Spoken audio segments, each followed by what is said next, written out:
Hey everyone, Ace of Clay here, and welcome to another video. In this one, I'll be sculpting the Bride of Frankenstein. Alright, this is another subscriber requested character for my monster series that I started thanks to all of you requesting all of these awesome monsters. I made a Grim Reaper, and then I made a zombie, and then I made a werewolf, and now we're on to the Bride of Frankenstein, and I am so glad that you all requested her because I think she turned out really cool. I think she's probably one of my top favorite sculptures I've ever made, if not my all-time favorite, and I am so excited to share her with all of you. So without further ado, let's get into it. Okay, first step, armature. I'm using 12 gauge aluminum wire as always, and I'm outlining the shape of her torso and twisting the bottom together because she's going to be wearing a dress and she's not going to have separate legs. I then attach the arms as a separate piece of wire with masking tape. And now it's time to bulk everything out with aluminum foil. As always, all of the materials used in this video are listed in the description box below, along with my affiliate links if you'd like to purchase anything. Going into this sculpture, I did have a pretty good idea of how I wanted her body to look. I was pretty inspired by my Grim Reaper's robes. I really like how he turned out, so I kind of wanted to play with that sort of style and shape again, but still make her 100% unique. And then here I am just building up the shape of her body with that foil and then securing everything with masking tape. Now it's time to cover the entire thing with Super Sculpey. After rolling my clay through my pasta maker on the thickest setting, I'm applying the even sheets of clay all over the base. And then if you don't have a pasta maker, you can always use a rolling pin. As I'm adding the clay, I'm making sure to smooth areas as I go just to get the clay nice and evenly distributed. I want to make sure I get all of those bumps out and give myself a nice smooth surface to work with. Now she's really starting to take shape. As you can see, I want her to have an hourglass figure, and I want the bottom of her dress to be fanned out pretty far. I really want to exaggerate everything and push that style that I'm going for, and I think this does a pretty good job of it.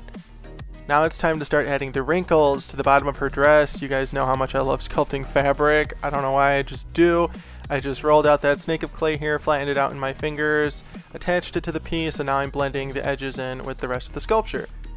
Like that, and I just repeat this process over and over, adding more wrinkles as I go, blending everything together and making sure everything looks how I want. At this point, while I had the shape of her established and I was happy with it, I wasn't sold on these wrinkles even as I was making them. It was kind of hard for me to picture them. My biggest thing was I didn't want them to be exactly like my Grim Reapers. I had to figure out how to put a different spin on them. But here I'm just trying to rough everything out as much as possible before I go in and change things up a little bit. So I'm just getting a base down and then I go from there. And here I am doing just that. I'm adding folds on top of folds. I want this dress to be very drapey and natural looking. I'm thinking about how fabric would actually fall on a dress like this. I also want to keep in mind that I don't want it to be a perfect evening gown. I want it to be flawed. I want it to look rough, but still charming and even pretty, if possible. Here I'm doing the folds and wrinkles on the back. After adding those extra details on the front, I have more confidence that this is going to work, so I'm just running with it. And we're adding large folds, small folds, cutting off the edges like that. And then I'm jumping between ball styluses, my firm rubber tools, color shapers, everything to get these things done.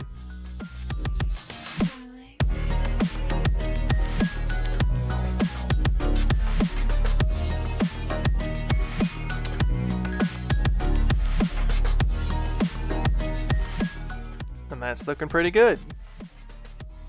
Alright, next step is to add more of those smaller folds on top of the larger ones. I really like how this turned out, and I'm sort of just using my fingers to bring them to a peak along the top like that. It just gives it a different type of look.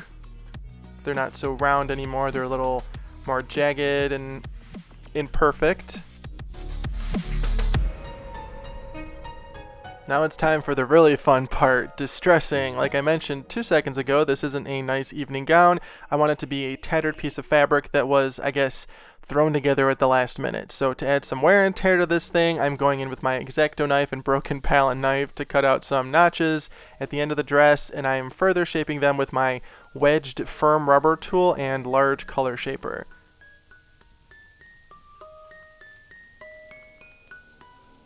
And then in between adding the large triangular rips at the bottom, I'm going in with my Explorer tool to add additional rips and textures. In some places, I'm creating small patches of a cross-hatching pattern just to give the fabric another level of detail.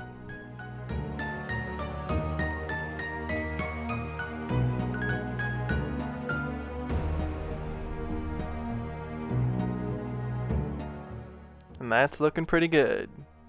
Check it out. Alright, now that I am 100% happy with the bottom of her dress, it's time to work our way up. I'm just adding some more wrinkles and folds to the top here. Alright, now while I'm finishing the details on this thing, recently I did an interview with thethings.com. I will link the whole article down below if you want to check it out. And one of the questions they asked me was, what advice do I have for anyone looking to start sculpting? And I answered it with a couple different things, one point being to never compare your work or progress to others. The only thing you should be comparing your artwork to is your own, and that's just to gauge your personal growth as an artist. So just to elaborate on this a little bit, your journey as an artist has very little to do with other artists around you. No, there's nothing wrong with looking for inspiration or seeing what's out there, but just don't ever get to a point where you think your work isn't as good as the profile next door. I'm guilty of doing this, and back in the day when it happened a little more often than it does now, just because now I really make it a point to not let anything bother me, it would be so discouraging to the point that I didn't want to make anything. And if I let it blow over for a couple days, I'd pick up some clay eventually and then make something and be discouraged again because it didn't sell. But this other profile sells stuff all the time, but this person makes stuff that is so much better than mine. This person posts on Instagram every single day. Why can't I be like that? And then the answer to that is simply because I am not them. I will never be them. I am me. I have my work, my creativity, and my systems and processes for my business. What works for other people may not work for me. And I had to become okay with that, just because I wasn't going to get anywhere with this negative mindset, telling myself I'm never going to be as good as some of the artists that I'm always seeing at the top of my news feed. So, moral of the story here, when you see other people create art, be happy for them. Don't compare your work to theirs. Not saying go like and comment on every single art post you see on Instagram, but seriously, just be happy for them and keep them separate from your artwork. It's your art that's going to get you somewhere one day, not theirs. Alright, back down to earth here. Now I am finishing off the top of the dress with a flattened strip of clay and blending the bottom in with the rest of it. And I want the collar area to look like the back of the dress was just sewn onto the front. Then I'm going in here with my X-Acto knife and palette knife to cut out some nicks and rips there. And I'm adding some small stitching pieces, like so, connecting the front and the back. And then while I was doing that, I thought of having her dress look like it's made of two different pieces of fabric. So to do that, I'm just using my Explorer tool to create a large seam in a couple different areas. Like that. And then we're just adding some little stitches all the way around. Dr. Frankenstein wasn't much of a sewer, was he?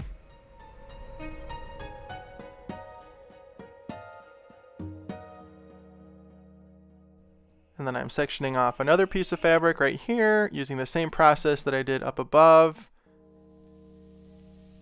And it's looking pretty good. I really like how this turned out.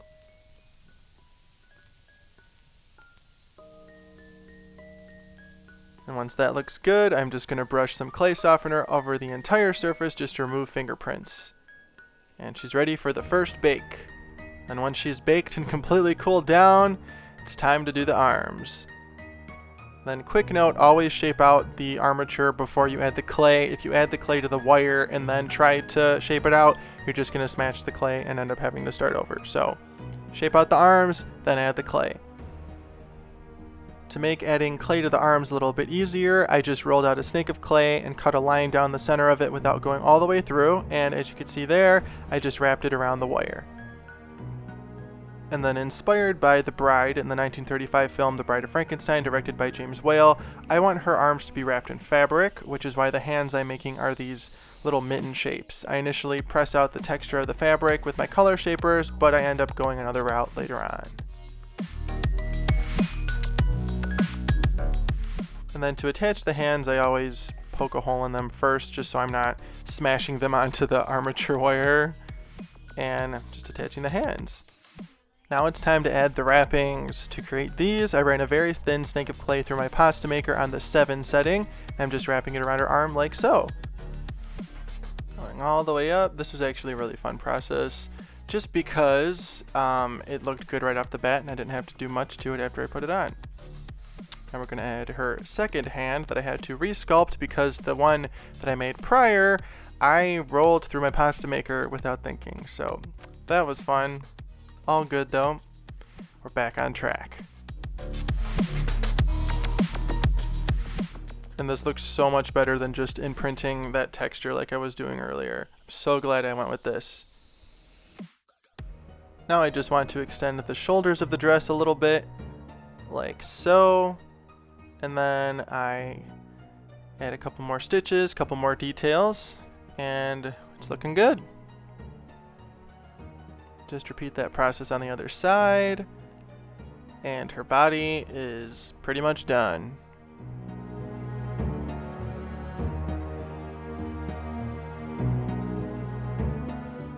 That's looking pretty good.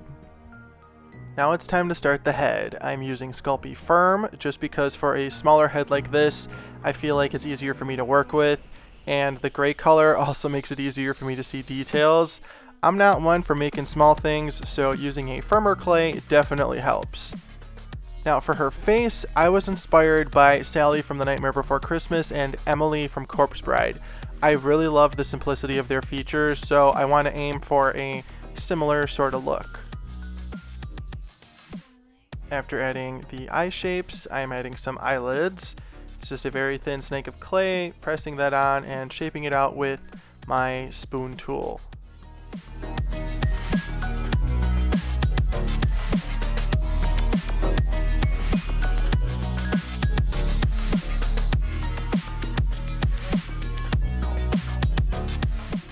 Here I'm just refining everything as much as possible before I go in and add some lower lids.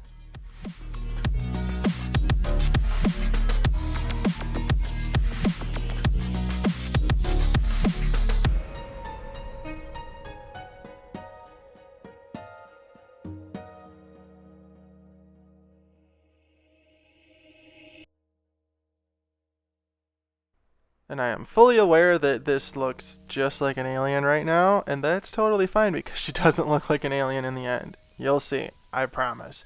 But seriously though, like straight up Area 51 right here. Now I'm shaping out her lips with my spoon tool as well, getting everything nice and smooth. I know what I want her face to look like at this point, but I don't think that I'm achieving it. But I do keep going, and I get to a point that I do like. So it did take a while. I was very unsure of myself here, but we're good. We push through, and we make it work.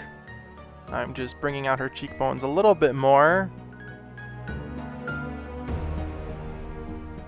Now I'm going to bring out her jaw a little bit, just with a snake of clay. Blend that in with my spoon tool. And shape it out how I like. And seriously, like the further I keep going, the more it looks like an alien. I don't know.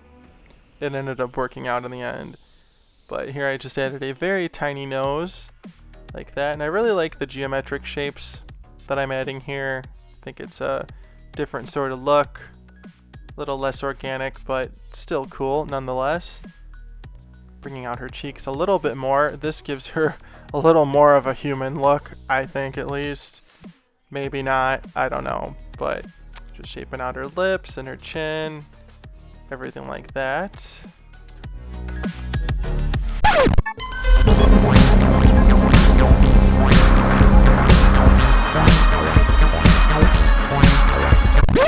Alright, we need to stay focused here. Now I'm just shaping out the eyes a little bit more and giving them more of a curvature using my spoon tool, shaping everything out, refining it as much as possible. And then similar to Sally from The Nightmare Before Christmas, I'm giving her 2 sort of black dahlia cuts on either side of her mouth. And then I'll later go in and add some stitches. And then as a nod to Elsa Lanchester, who plays the original bride in the Bride of Frankenstein 1935 film, I'm giving her a cleft chin. Now I'm giving her 2 tiny little ears. I do have a full tutorial on how to sculpt ears. I will link that above if you'd like to check it out. Those are looking good. Now it's time to make the stitches for either side of her mouth, and I'm just rolling out a very thin snake of clay, cutting it to size, and then adding it like so. And this was pretty cool looking. I was very happy with how this turned out. Now I'm brushing on some clay softener to remove fingerprints, and then once her head is pre-baked, it's time to add her hair. I want her to have that classic Bride of Frankenstein hairdo, so it's going to be pretty large, and because it's going to be pretty large, I have to bulk it out. I just rough out the shape of it separately from her head with aluminum foil, cover that in clay, and then press it onto her head after adding a little bit of Bacon Bond. Here I'm just getting the general size and shape figured out here, and then that's looking pretty good. Once that's all set, I'm brushing on some Bacon Bond because the first method for her hair texture that I try involves adding individual strands. So using my clay extruder here, I'm pressing out the hair so I don't have to roll out the strands individually. And then as I attach them to her head, I'm manipulating each piece so that it is wavy and curly.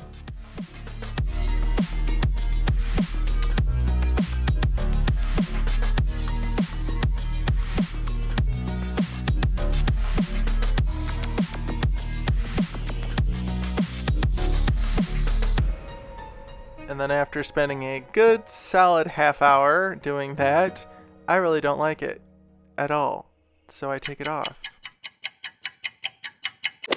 Now on to method number 2. After removing all of the ramen noodles from her hair, I smoothed out the surface really nicely, and now I am just pressing in some texture here with my dental tool.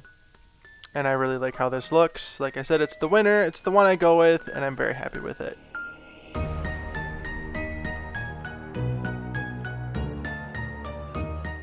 And then I want the 2 wavy white pieces on either side to be separate a little bit from the rest of the hair, so I'm just adding those on like so, just a snake of clay that tapers, flatten it out a little bit, and put it on, and then texture it the same way as I do the rest of the hair.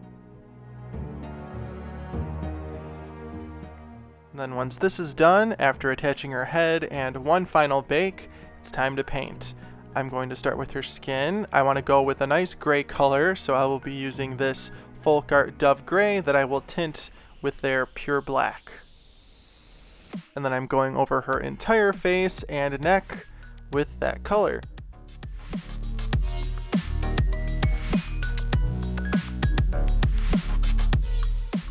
Then once everything is completely coated in that base color, I'm going in with some straight Dove Gray, like so, highlighting all of the raised areas on her face.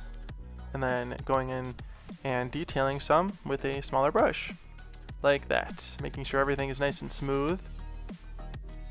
And then to lighten that Dove Gray a little bit, I'm just going to add some titanium white to it, and then further highlight everything, like so, creating a nice gradient all over her face.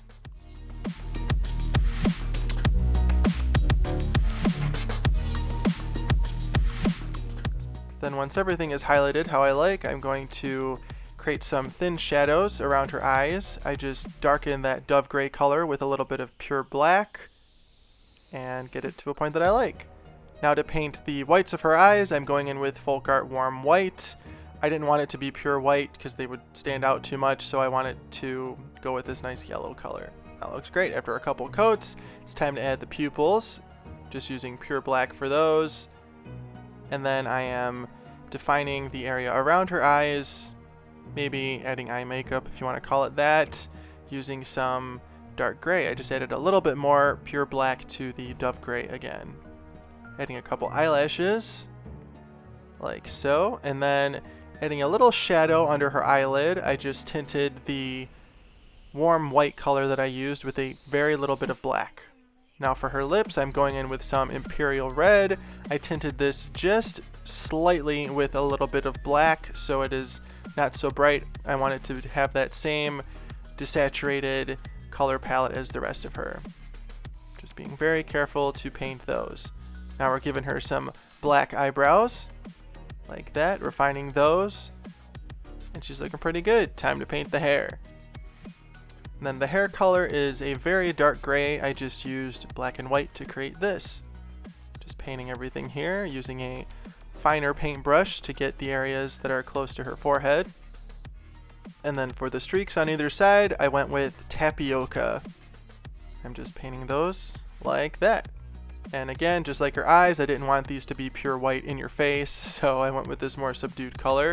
And then before I forget, I need to dry brush some highlights on the black part of her hair, so I'm just doing that now before painting the other streak. And then once both of the wavy streaks are painted, I want to tone them down a little bit by antiquing them with some dark gray here. I think this is the same gray I used on her face, and I just watered it down and brushed off the excess with my paper towel. Now I'm going to start the wrappings on her arms. I will be mixing some brown with that tapioca color I used for her hair to get this nice mid-tone brown color here. And then to highlight that, I'm using Folk Art Taffy. Brushing it on just a little bit at first, trying to get comfortable with it, seeing how I like it, and then I get a little more heavy-handed with it later on for the next coat. And then to finish off the arm wrappings, I am just going in with some titanium white, dry brushing that on here and there, getting them to a point that I like. Those look so good. I'm so happy with how those turned out.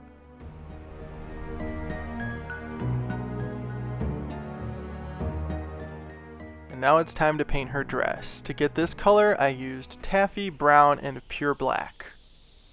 I'm just covering the entire surface like so.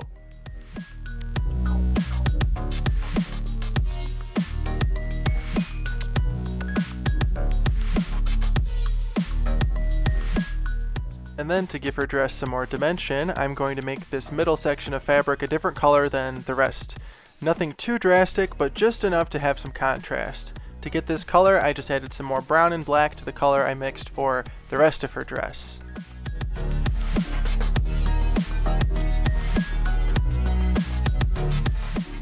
Now once that first coat is dry, I'm going to go in and antique everything just to give it some shadows and really bring out the details. And this is just some watered down dark brown. And then after I do this and everything's dry, I just go in and highlight everything and really bring out those details. Now, really quick here, just a shout out to Folk Art for being awesome. I don't really talk about paints too much, but I do want to say something here about these Folk Art ones. I've honestly been using this brand of paint since I was 10 years old, probably younger, and I'm not exaggerating. I love the Folk Art line so much just because it has such amazing coverage for being acrylics, and their matte paints are awesome. That matte finish that I get is perfect, and it's exactly what I want in my paint. No shine, just a smooth surface, so I honestly could not recommend them more. So if you're looking for some paints right now, maybe you want to try something new or you need something to get started, I have some really good Folk Art kits listed in the description box below with my affiliate links if you'd like to purchase them. So like I said, if you need paints, check that out. Now I'm just going in here and just pushing that detail some more, painting all of the stitches black, like that.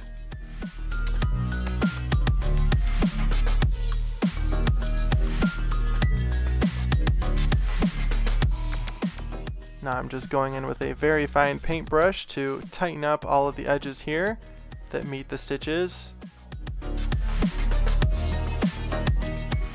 And then for the final step, I'm glazing her eyes and lips with some glossy varnish. And she's done! I am so happy with how she turned out. Let me know what you think in the comments.